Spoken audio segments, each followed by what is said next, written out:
भगवान बुद्ध का एक शिष्य रास्ते पर पड़े एक भिखारी को हिला रहा था। वह भिखारी बेहोश था। आसपास कई लोग इकट्ठा हो गए।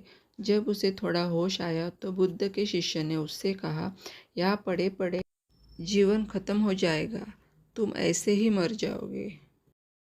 अंत समय में कम से कम कुछ अच्छी बातें सुन लो, उपदेश प्राप्त कर लो। चलो मेरे साथ, मैं तुम्हें भगवान बुद्ध के पास ले चलता हूँ। जब तुम उन्हें सुनोगे तो तुम्हारा दर्द दूर हो जाएगा। वह भिखारी इतना लाचार था कि करवट भी नहीं ले पा रहा था। वह शिष्य उसे उठा भी नहीं पा रहा था। शिष्य बोला, तुम यही ठहरो, मैं भगवान बुद्ध के पास जाता हूँ, उन्हें सूचना देता हूँ, वे कुछ न कुछ जरूर करेंगे। शिष्य बुद्ध के पास पहुंचा और बुद्ध को उस भिखारी की स्थिति बताई और कहा, मैंने ये प्रयास किया कि मैं उसे आपके पास ले आऊं।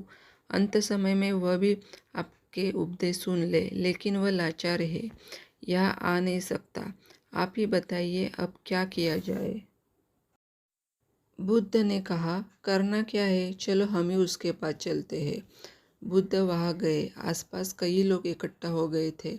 सभी ने सोचा कि बुद्ध उपदेश देंगे तो हम भी सुन लेंगे। बुद्ध ने कहा, ठहरो, सबसे पहले कुछ भोजन की व्यवस्था करो और इसे खाने के लिए दो। भोजन की व्यवस्था की गई और जैसे ही खाना उस भिखारी के पेट में गया, वह गहरी नींद में सो गया। सभी ने कहा कि ये तो सो गया। बुद्ध ने कहा, हमारा काम हो गया, चलो अब हम यहाँ से चलते हैं।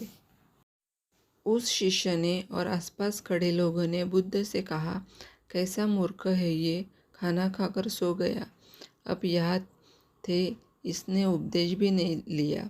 बुद्ध ने कहा, ठीक है, कोई बात नहीं, ये कई दिनों से भूखा प्यासा भूख से ही मर रहा था। इसके लिए सबसे बड़ा उपदेश यही है कि उसका पेट भरा जाए। अगर कोई व्यक्ति भूखा है तो वह धर्म का मर्म नहीं समझेगा। तुम लोग यही भूल कर रहे हो। सबसे पहले व्यक्ति की जो आवश्यकता है उन्हें पूरा करना चाहिए, उसके बाद ज्ञान की बातें करनी चाहिए। सीख, हम धर्म के नाम पर कितने ही कर्म करें, लेकिन देखें कि हमारे आसपास कोई भूखा न रहे। किसी का पेट भरने के बाद ही हम उसका हृदय भर सकते हैं।